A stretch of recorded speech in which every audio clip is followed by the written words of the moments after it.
Emri i biznesmenit shqiptar Shefqet Kastrati është rikthyer në qendër të vëmendjes publike pas debatit për projektin turistik në Zvërnec, ndërsa mediat kanë rikujtuar edhe disa nga shfaqjet më të bujshme të luksit të lidhura me familjen e tij.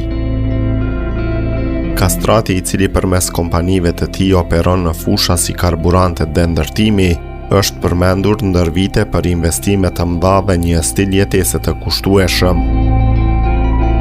Një nga ngjarjet që ka tërhequr më shumë vëmendje ka qenë dasma e djalit të tij, e cila u komentua gjerësisht për shpenzimet e larta.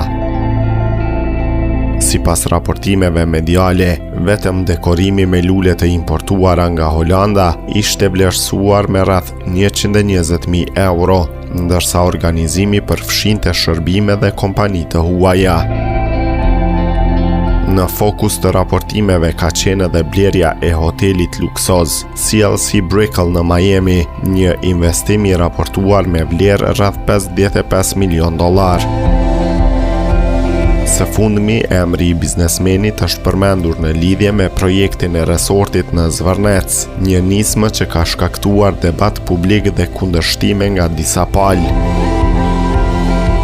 Shefqet Kastrati konsiderohet një prej biznismenëve më të njohur në Shqipëri, ndërsa aktiviteti i tij ekonomik shtrihet në disa sektorë të rëndësishëm të tregut.